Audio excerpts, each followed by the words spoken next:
Welcome, everybody. We are having a webinar this evening about domestic travel on dialysis, and I am so glad that you can join us.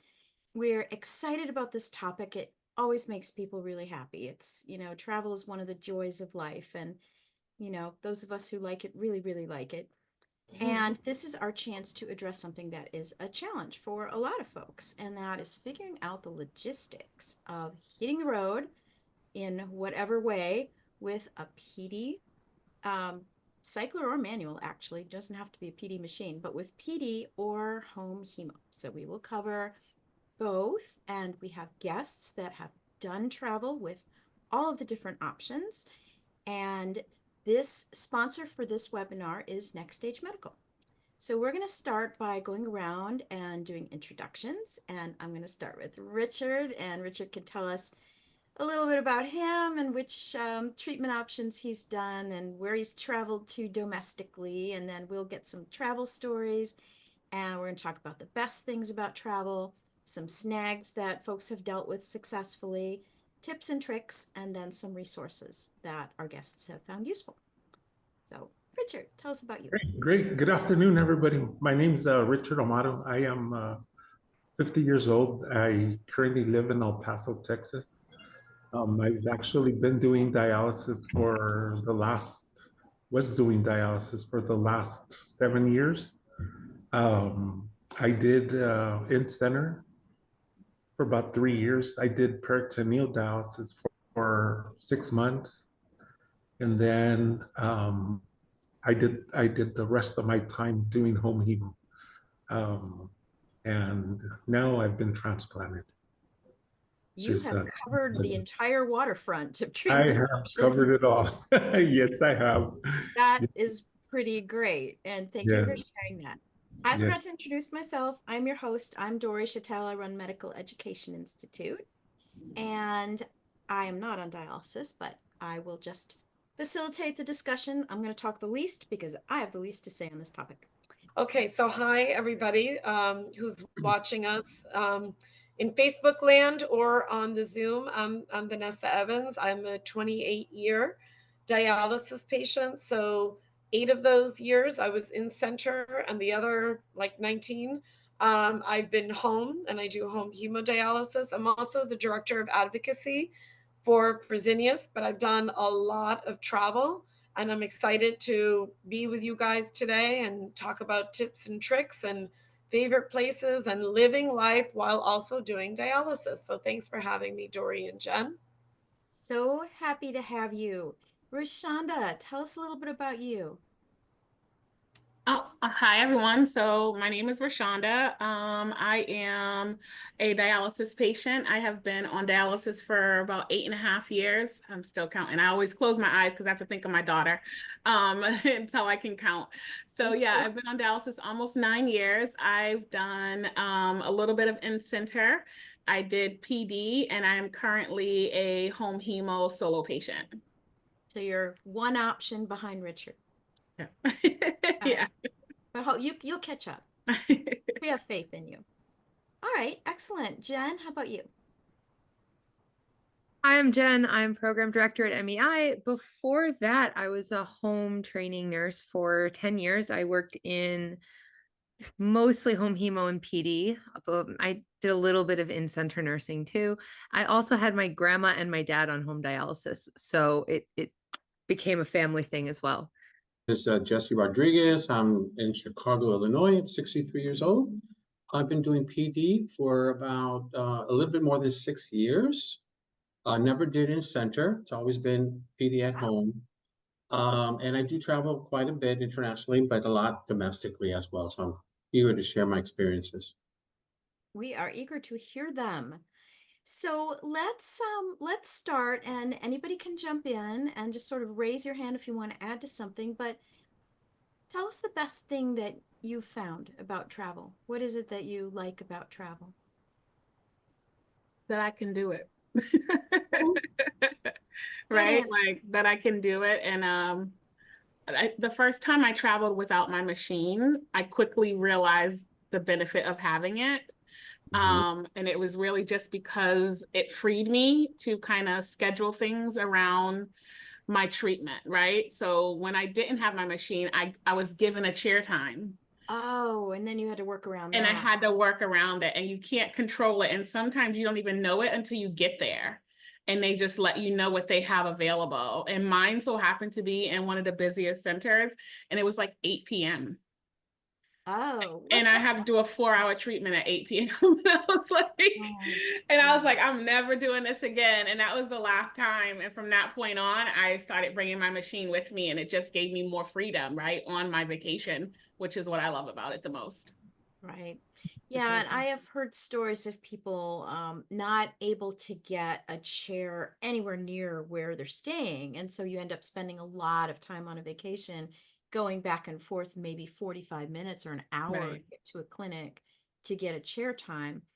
Yeah, And, that takes a lot of time out of a vacation to do that. absolutely. That's not really a vacation, That's, Right. It you're, isn't. you're you're still scheduled, and the Hmm. whole part of vacation is trying to be unscheduled. Mhm. Right. Absolutely.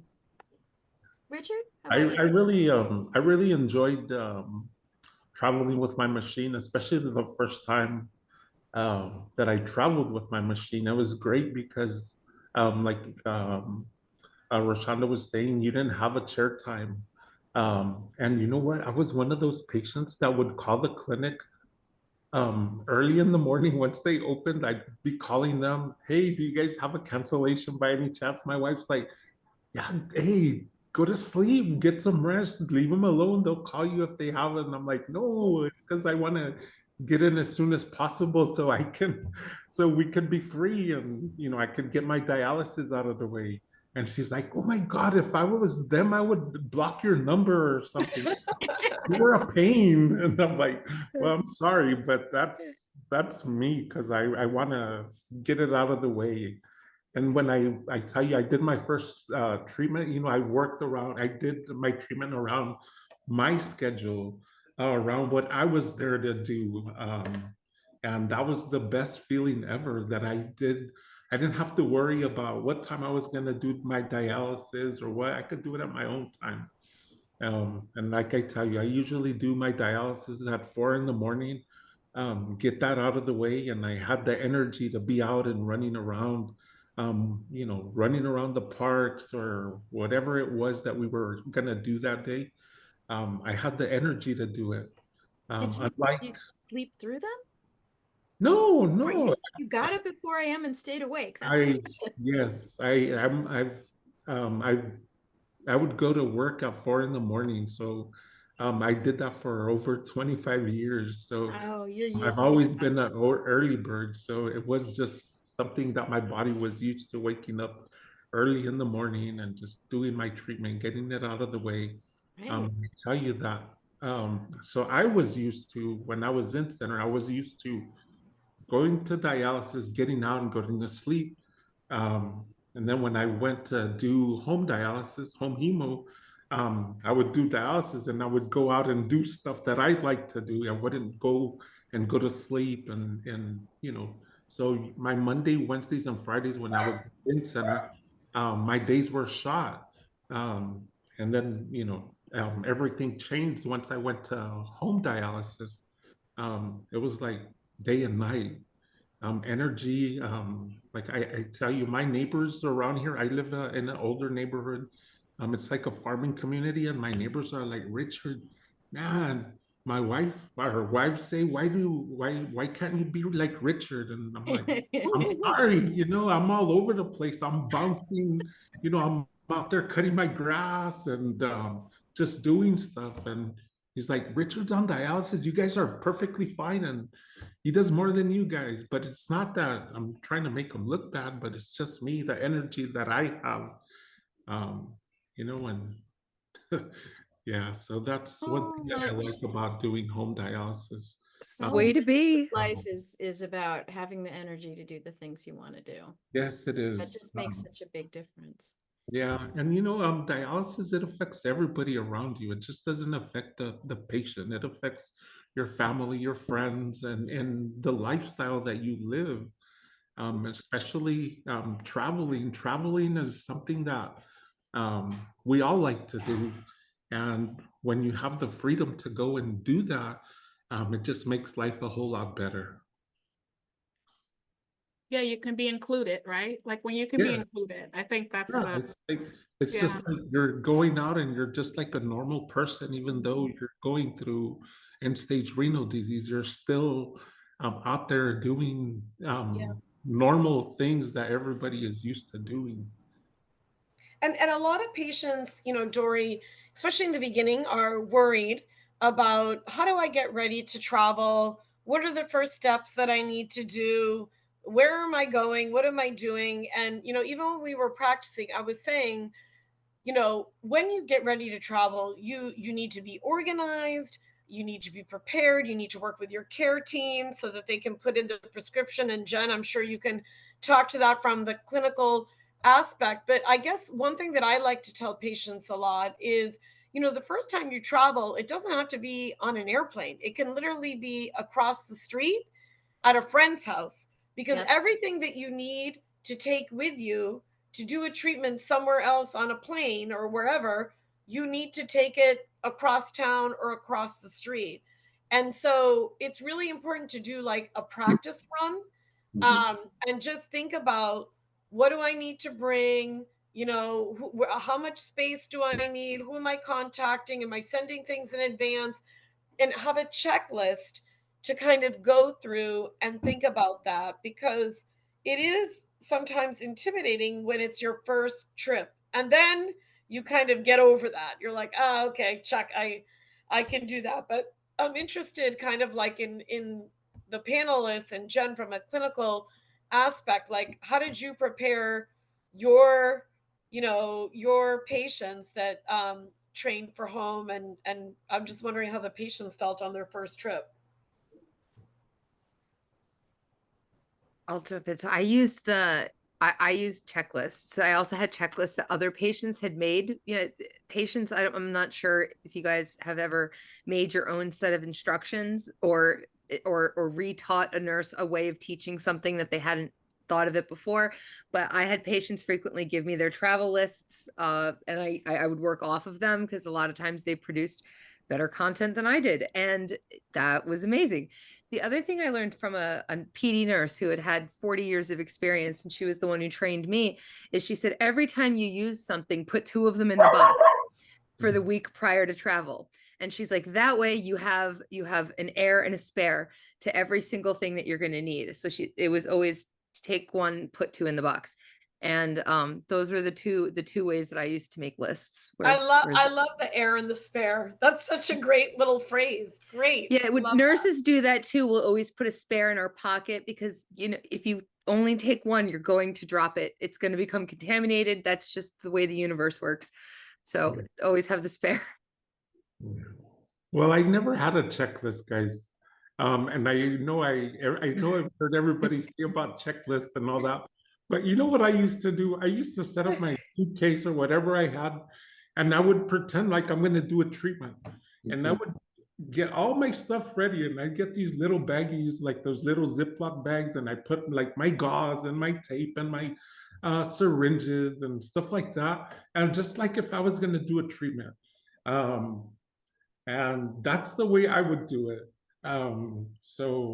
And that was when I was going somewhere where I was driving. You know, of course, I still had to do that when, because I had to take, you know, like my gauze and all that stuff. We still have to take that on the side, but that's how I used to do it. And you know, I made sure that I had everything there. I mean, I remember one time I almost forgot my drain line.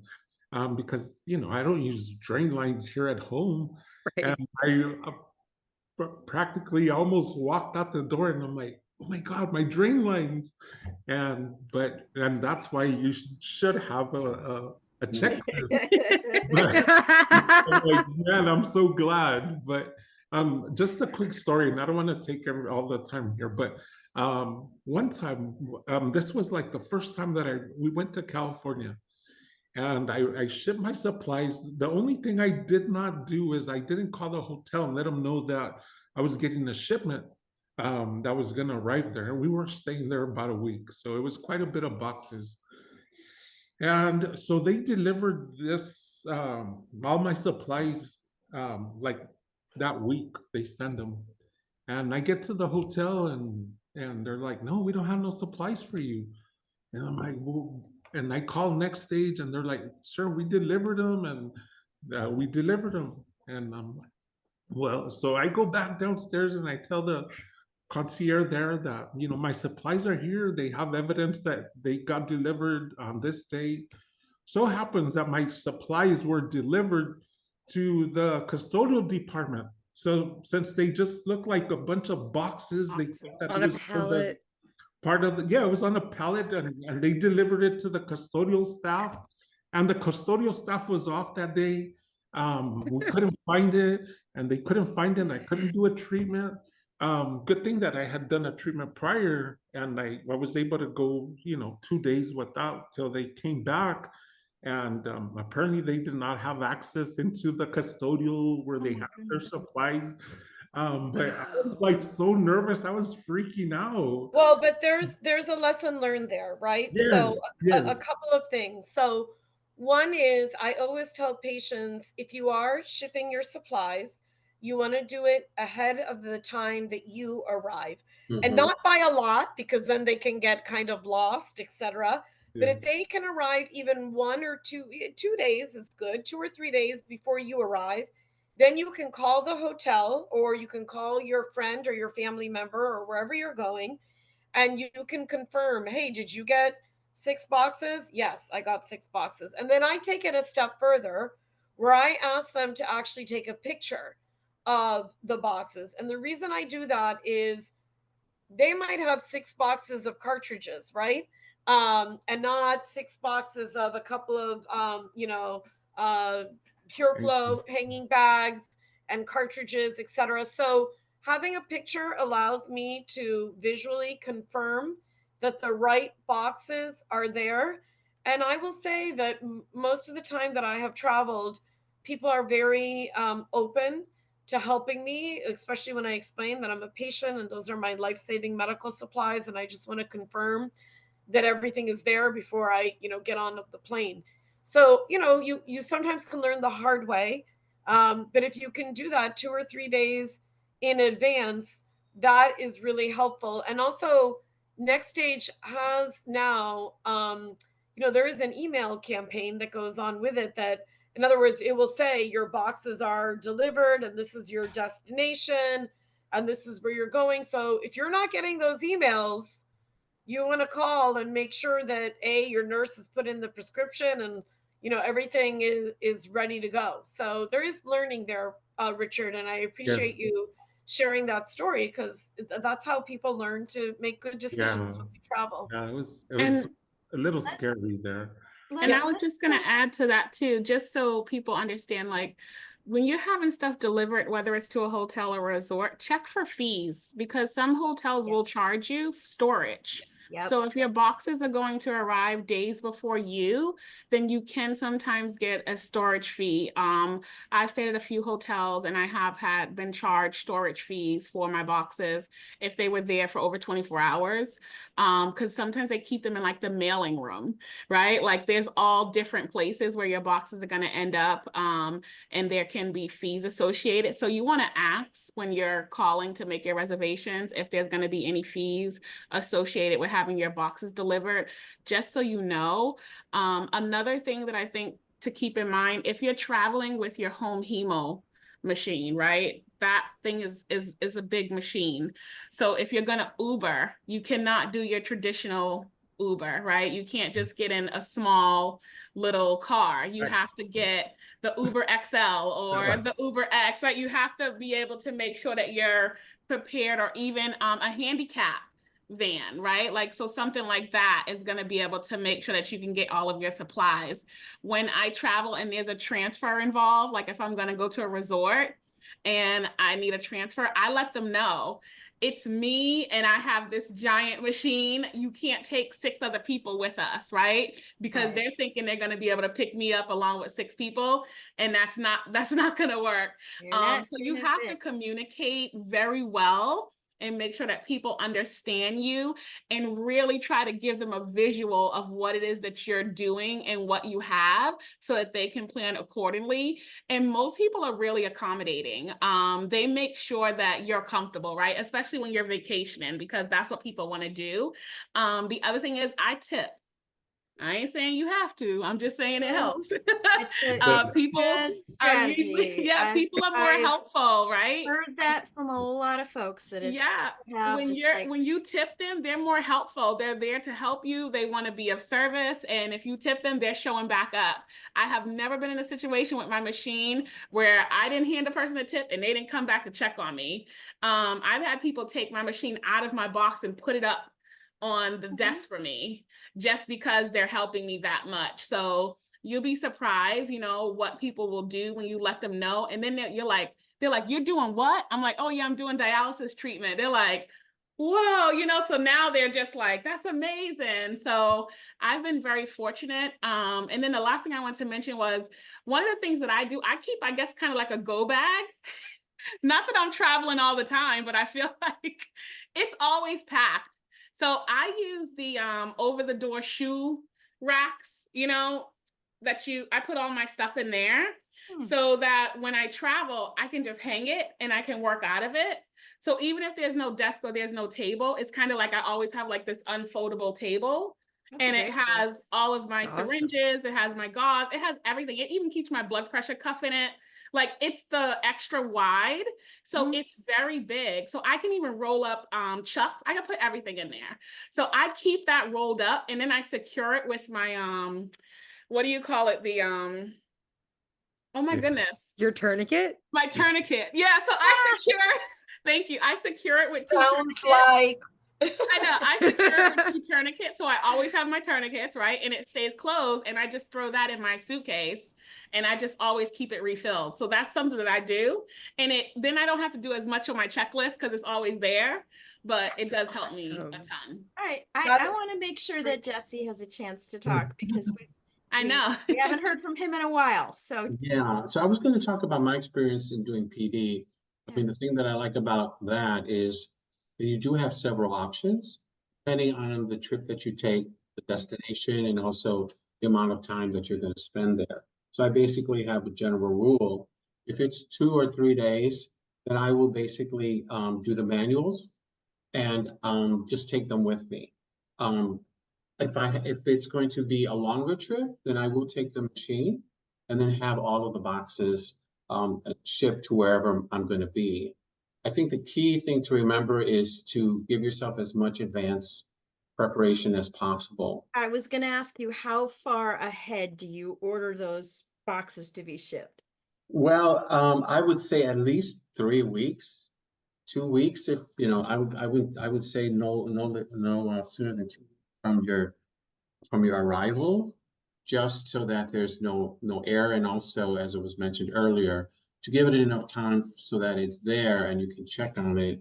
That way, if it doesn't make it, you can take whatever measures too. I also think that you should probably figure out where there's Fresenius in the area where you're going, just in case you do forget something. I know sometimes a safety cap, something as simple as a safety caps, can really throw you off because it's so important to have that after you do your treatments. So yeah, that's one of the things that I think that people should, because also to travel with the PD requires a special case, so you have to get that from the clinic. You have to be sure that they reserve that for you. Otherwise, it can be very, very difficult traveling with that machine because it just doesn't take it. And you put that in an overhead bin on a plane? No. Where does it go? No, it's too big for an overhead. Okay. So it's basically checked in. You check a PD cycler? Mm-hmm. I thought those fit in the cabin of a plane. Oh no, it's too large because of the case that it's in. There's a lot of protection. There's a lot of styrofoam. There's a lot of cushion. And Dory, it's going to depend on the machine. And and the plane for sure. Sometimes they have closets. There were some machines that I think could fit in an overhead, and we're talking about PD here. Yeah. But generally, I just saw the case for PD not too long ago. It also gets checked in like regular luggage, and just like Jesse needs to reserve a case. An HHG patient that is using a next stage machine, if they don't have their own case, they would also need to reserve a case from the clinic. So an HHD, I think they ask that you get your prescription in 60 days in advance. So you really have to work with your nurse team, and PD might be a little less, but I think it's also going to be very dependent on your healthcare team and where you live and all of that. But the earlier the better, right? The more you can plan. Definitely. Dawn has two questions. I have one question I just wanted to kind of go around really quickly, and just like I want to go around 2 times, I think, and just what's your favorite place to travel to in the US that you've really enjoyed? I'll start with Richard. Oh, I love to go to Orlando. Orlando. Okay. Yes, Vanessa? I love that. I mean, I'm going to say Florida too, because I have a lot of family there and I've gone many, many times. So I feel very comfortable with my setup, with sending my supplies to my sister-in-law's Oh, house. sure. I even leave some things there, right? She's May as nice well. enough to let me leave a couple of things there. So because I have family there, you know, that has made it like very comfortable, but I've done some exotic travel and I love doing that too. Roshanda, where do you like to go? So domestically, between DC and Florida. DC I just like because I love to walk it. Like if Yeah, you just go to DC, then there's so much to do in DC. yeah, it's just so much to do, and to be able to get around is just so easy. So I really enjoy DC. As an adult, I think my daughter would say Florida. Yeah, probably, especially if Disney is involved. Yeah. Universal. I took my kids to Harry Potter World. That was so fun, and they were adults. Jesse, how about you? For me, it's generally either Los Angeles or New York. All Yeah. right. We've covered pretty much the whole country with just the four of you. That's pretty great. All right. Well, so Dawn asks, one of her questions is what is one of your biggest challenges? That isn't quite how she worded it, but I like that better than barriers. So what are some of the biggest challenges? And we can kind of Well, for me, it's the bulkiness of the machine. It is okay. pretty heavy. Yeah. So it have to make sure that that thing is on wheels. And even just taking it out of the conveyor belt can be challenging. So be prepared to ask for assistance. I could see it being really Yeah, challenging to get yeah. it off Be the prepared, and as conveyor mentioned, belt at the yeah, airport. the Yeah. more you tip, the more easy Are it is. there sky caps that will help Yeah. you with that? I know I remember that Neil Chubb sometimes had challenges because there were some airports that didn't have sky caps anymore. And if Yeah, you're they're- running late for a flight, Then what do you do? Forget it. Just Yeah. wrap it up if you're running late. Just Yeah. forget. Well, yeah, just it don't is run late. important No. to allow extra time. Yeah. Definitely. Yeah. Yeah. All right. What are some other challenges? Richard? One of my challenges has been at the hotel where I've stayed or at the Airbnb that I've stayed at, just to make sure that they have somewhere where I could actually set up my machine, like a table strong enough, sturdy enough to Right. You don't want to put a 75-pound machine on a flimsy little table. Yeah, or you No know, good can come that's of that. been, you know, the hotels that I love to stay at, and it's not, but like the Marriott chain of hotels, a lot of them have tables, and they're movable tables. And what I like about those is that you could set your machine up there, and you don't have to lie down in the bed or sit down in the chair because the cord of the machine is pretty long enough too. I want to say it's probably about 6 to 8 feet. And then if you could still move the table, you know, I have pictures of me sitting out in Phoenix, in the balcony doing I my was gonna thing. say sitting on the balcony. Yeah, sitting on the Everybody loves the balcony. balcony. Yeah. Yeah. So One of my favorite pictures was Harvey dialyzing out by the pool. yeah, so Being that outside is nice. Yep. Balconies are good. Rashonda, any particular challenges? I mean, the machine is heavy, right? There's no Yeah. two ways around it. You're Yeah. gonna need two people to lift it to be able to get it in and out of your car. And if you're alone, then that's going to require you needing someone to help you, And right? to I put think money I in. discovered that the first time I tried to do it all by myself. And I had to now think about, do I park my car first? Do I try to pull up and get help to get it out and then go park my car? Can I leave it? If I leave it, do I have to check it? Like, those are the things, right? You have to think through all Yeah. of those things if you're traveling alone to try to figure that out, which I was able to do. But it does take a little bit more thought process and, again, planning ahead, right? You cannot be running late. You have to give yourself so much more time than you normally would going, especially even traveling domestic, right? You have to kind of treat it like it's an international trip. So you have plenty get of to the time. airport 3 hours before a flight? Is that? It depends. It depends on the season, right? How busy it is, That's true. right? The day of the week. During airport. Because Mhm. if you're gonna need a wheelchair, right? Like, you have to think about all those things. I went the last time and I was having a bad day and I needed a wheelchair. That added time to Right. everything because they didn't have enough people to do wheelchair transport. Yeah, that So happens. now you're waiting for a person to transport you. So that added even more time. So yeah, I mean, it can depend. 3 hours sounds great. You just don't know what you're gonna run into. True. Very true. So maybe you don't want that 6 a.m. flight in the morning. No, you don't. Unless you're Richard and you enjoy being up at Yeah, but I've been doing that for a long time. I've been waking up so early that, yeah. Yeah. But honestly, that 6 a.m. flight might not be a bad thing because you're the first flight, right? I was just gonna say that, So, Rashonda. so We're that thinking might the actually same. be better. Don't mind being there at 3 a.m. Yeah, but that So- might be better. Then you're guaranteed, right? You're next. Like, you're gonna be first in, first out. So Yeah. I was just gonna add to that, Rashonda, because through all my years of traveling, traveling has gotten harder. There are a lot of flights that are canceled and deter, and when you're canceled and you've checked in your bag and you're like, oh, wait a minute, how do I go get my bag? I can't just jump on another flight. Like, everybody now just takes their bag. We have to check it in. So there is something to being the first flight out. You have less of a chance of being canceled. That's just Mhm. true.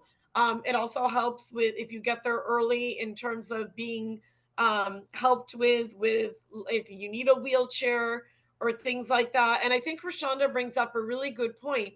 When you're traveling with a home therapy machine, you can do it, right? But you have to be very methodical in how you do things. So everything from when I get to the airport, I have to order a larger Uber, and I will tell them, hey, can you wait here 2 minutes while I run and go get a cart? I just get a cart, right from the airport, and then I put it in.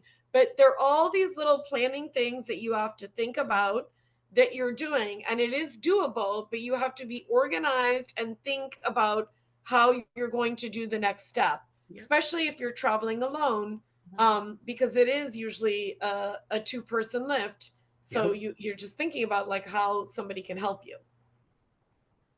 Dawn points out that spring break is a nightmare to fly.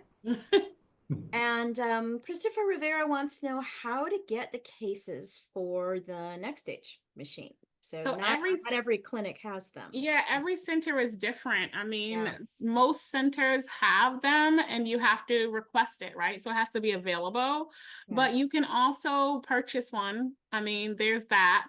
How much I know cost some to people purchase are using amplifier cases, like they have redone and they've set them up so that their machines can fit inside of them.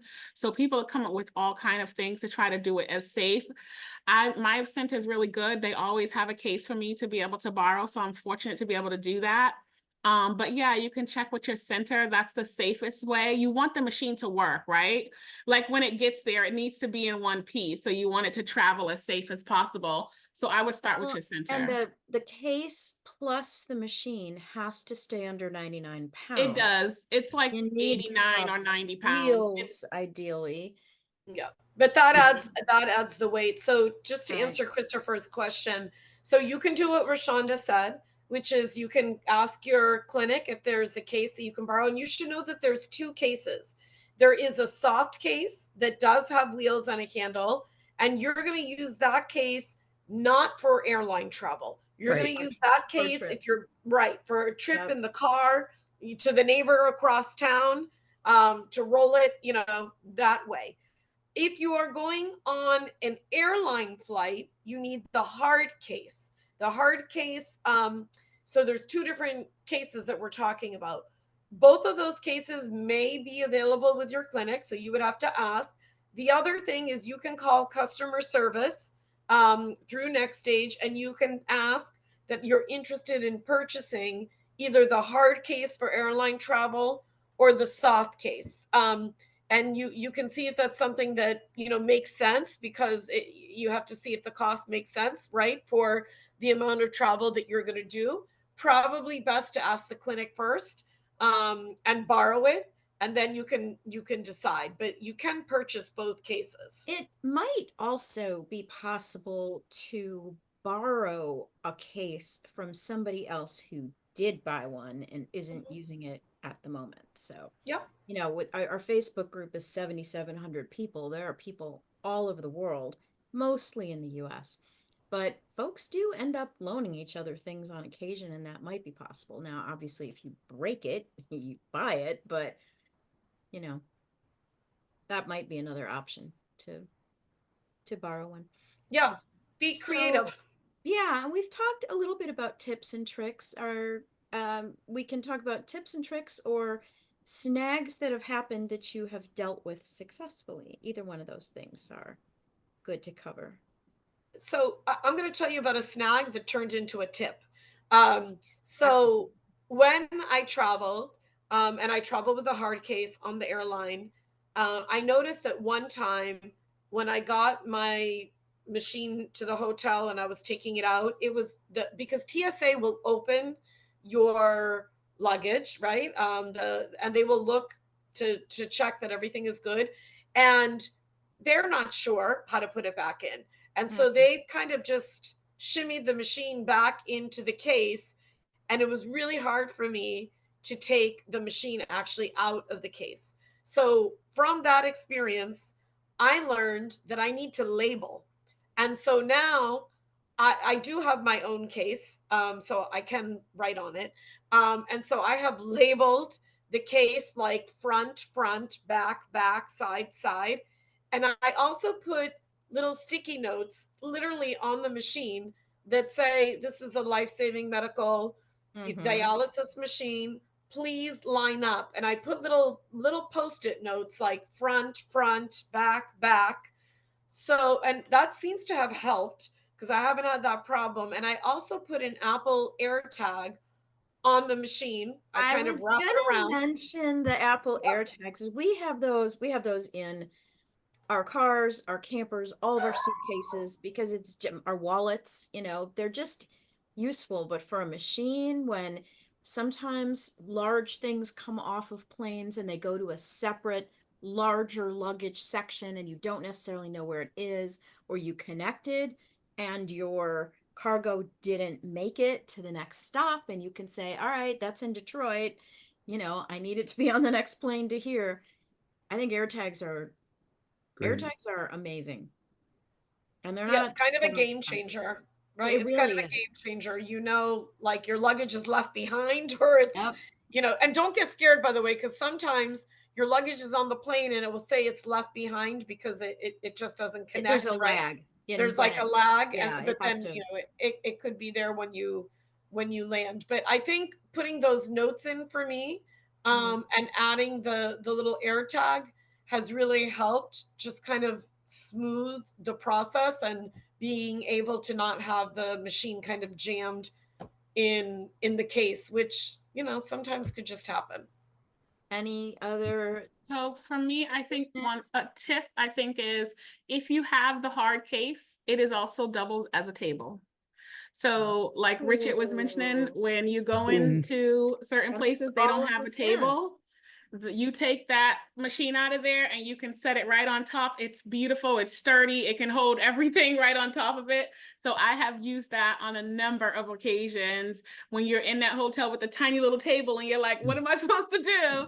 Yeah, that works out. And that's awesome. happened to me when I drive. When I drive and I take my machine, that's why I haven't had Yeah. So And yeah, yeah, but that's the nice drive. the Yeah, hard case yeah, doubles the as a hard case. table. So yeah. That's a I would say that might be a reason to take the hard case even Yeah. on a car trip, because then you It's That like is- the that is- same furniture. Yes. yeah. It is true. It's It's one sturdy less and great. difference.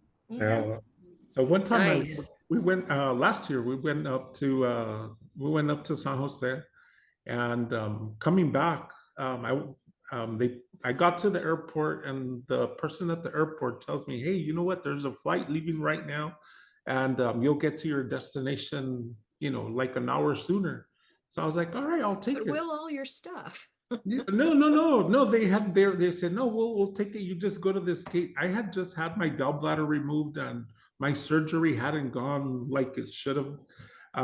So the person told me, oh, it's just right here. The gate is just right here, close by. Do you want a wheelchair? And I'm like, no, if it's right here right away, then I'll just walk there. It's all right. Um, so I did that. Well, guess what? It wasn't right around the corner. It was on the other side of the airport. I missed my flight, so my luggage was actually on that other flight. Good thing I was already coming back, but so I got diverted to another airport, and finally, when I got to El Paso, yeah, my stuff was already here. It got here way before I did and stuff. But good thing I was coming back. I wasn't on the way over there, but that's where stuff can happen. And you do have to plan ahead, and because like right now, how Vanessa was saying, stuff can happen, and you just have to be prepared. Well, good thing I was coming back, and I did not need my machine that Yeah. day. That But falls under, it seemed like a good idea at the time. yeah. Any snags or tips? Not really, not really. I mean, I think the most important thing is to just remember to have the little things. It's the little things that we forget, like the safety caps and the tape, Apps. those kind of things we forget. And I would say to make sure you remember those things, because those are the hard ones. All right. We're getting close to the end of our time. Are there travel resources that you all have found to be helpful that you would recommend that other folks check out? Yes, so I have a couple. So first of all, I did an interview for Atlas Lifestyle, and I also did one for I can't remember the group out in California. Dory, Lori Hartwell's team. Oh, Um, Renal Support Network. Renal Support Network. So those resources are really helpful, I think, for especially new patients that are learning to travel. We also have a podcast called Visits with Vanessa Yeah. that we did a couple of travel podcasting on about, like, Don Bates actually was on one about traveling with an RV. Yeah. And we did one with domestic travel, and I think we all learn from one another. So I also think, like, Dory, like your site is a great resource because people can write questions on there, and then patients can answer. And so we really do learn from one another. So I think those resources are good. The biggest thing that I want to tell people, though, is the Department of Transportation, otherwise known as the DOT, they actually do have guidelines for traveling with a portable dialysis machine. And so if you ever get to the airport and they're like, sorry, you can't take this, or they want to charge you or something, you can actually refer to the DOT guidelines that discuss that if it's an assisted device and it's under that 98 pounds that we were discussing earlier, that it does travel for free. Yep. And so do your supplies, right? Yes. The one thing you do need to know, though, is you cannot pack your supplies and your clothes in the same bag. They have to be separate in order for them to travel for free. If not, they can give you a fee for that. So I think having those DOT guidelines that you either print out or you bookmark it and you have it on your phone. So if you go up there and it's always who you get. I have learned that I think people know a lot better now than they used to. I've been doing this a long time, but people know better. But so be prepared, because what Rashonda said about coming early is really important, and seasonality really makes a difference. If you're going Christmas break, 2 hours before might not be enough, right? You might actually have to go 4 hours before. Oh yeah. And just think about that. So just We understanding that and those DOT is important. we have a resource on Home Dialysis Central that is called Leaving on a Jet Plane, Flying with a PD Cycler or Next Stage System 1. And it goes over a lot of this stuff, planning, sorting out what you're going to bring. It links to the DOT information. It says how soon before a trip you need to, order your supplies that you're going to need, and that is free on Home Dialysis Central. Or if you just look in Google for leaving on a jet plane, flying with a PD cycler or a Next Stage System 1, you can find that. So we had one question from someone who asked, has anyone done in-center self-care so you can come in at any time during your vacation? Has anybody on here tried that? No. Yeah, I mean, in-center self-care, I think there should be a lot more of it than there is. I think in-center self-care is a really great option. There are some really notable clinics that do it. I know there's one somewhere in Texas. Dr. Ghibli, I think his name is, has one that's really great. That's a drop-in program and people can just, kind of come in. That Gidney might be Gidney. That's unusual though. There aren't as many of those programs as I think there ought to be. But it's an interesting thought. I'm guessing that you would have to demonstrate in some way that you are in an in-center self-care program at your own clinic before a clinic is going to let you walk in and start doing your own treatment there. So there would need to be some sort of documentation, I'm certain. Yeah, I agree with that, Dory. But I also think like the privilege of home dialysis is that freedom that if we want to be rich tomorrow and wake up at 4 a.m. and dialyze and be done, we can. If we Right. want to do it at 4 o'clock in the afternoon or 10 o'clock, you're not. I think it's the freedom of having that space of doing it how it works for you and your family, right? Yep. To do that. I could see how someone might want to do self-care, but I also really think that once a patient kind of has the tips and tricks and resources to Right. travel, they would maybe prefer being able to kind of do it on their own time. And that is, I mean, everybody has a choice, right? And that's the good thing is we want to have options, but I think in general, it's nice to have that freedom. I don't know about Rashonda or Rich or what Jesse Yeah. think. Oh yeah, I totally agree. That's the whole thing behind this, is to have the freedom to do it at your own time, and that way you enjoy your vacation and your time with your family. The Good, good. clinics are probably not open at 4 Flexibility. for you. Yeah, that Right. flexibility, that's so true. Dawn has one more question, or maybe one last question, because we're pretty much near the end here, but I thought this was a really good point. Do you make it a point to know where the closest ER and home dialysis program are Yep. when you are traveling? So do you make sure that you have a backup clinic? I Mhm. do. I I do as well. Yeah, when I'm going, I'll usually ask my center for the closest, and if I should contact them, if they know who that home department is, I'll even go that far, depending on how long I'm staying, Yeah. right? If I'm going to be Right. staying for an extended period of time, then yes, I definitely want to do that. And also know where the ER is. I want to know where it is, how far it is from where I'm staying, just in case. Just in case. So yeah, all of that is important, and I encourage everyone to do that when they're traveling. And tell your home nurses to do it too. It was very helpful for me when I had patients traveling to other centers, or someone would forget something or need something, or Mhm. I need a bag of saline, to have a report, especially if people are traveling to the same areas repeatedly. It's great to have your nurse have a rapport with the nurses over at that clinic.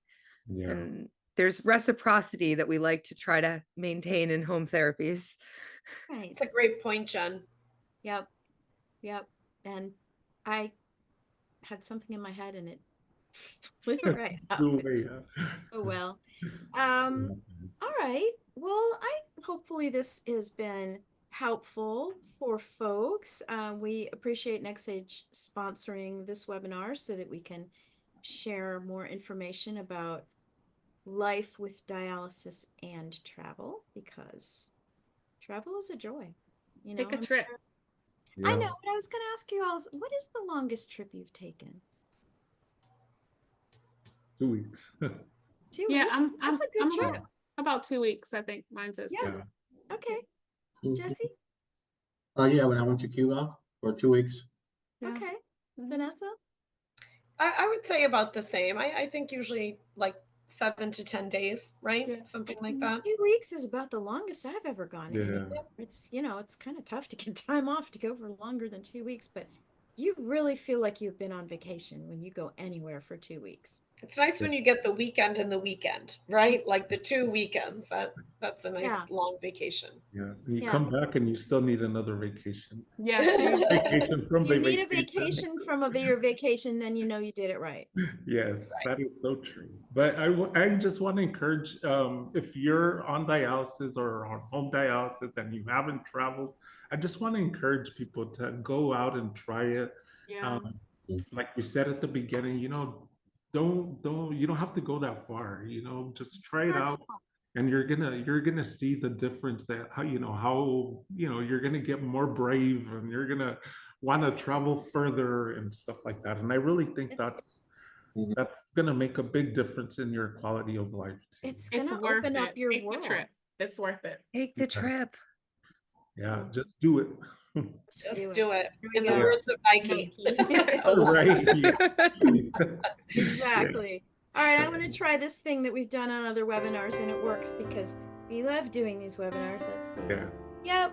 Oh yeah, the heart. Aw, can I do that? That's so cute. I don't know. Sometimes Sometimes I'm not doing and it. sometimes it That's doesn't. so But cute. just say I'm just magical. But we're just in the love here. Thank you all. Thank you, Richard and Vanessa and Roshana having and me. Jesse and Jen, for sharing all of your wisdom. And we will record this, and it will be on the website, and we will point folks to it, and will be a resource for lots of folks, the ones who were able to be here tonight with us and the ones who were not. And have a wonderful time traveling. Happy Memorial Day weekend. Happy Memorial Day weekend. This is Happy your first, Memorial if you Day haven't weekend. traveled, this is a good one. Go now Yes, go now. For a mini trip. to the neighbors. Take Monday across the street. Yeah. Really, you don't have to go far. Just Yeah. That's right. Yes. Just have to. You don't have to go far. You just have to go. That's Exactly. right. Yep. Good night. Yes. Thank Good you. night, guys. Everybody, thank Yeah. you. Have a great night. Bye-bye. Bye bye.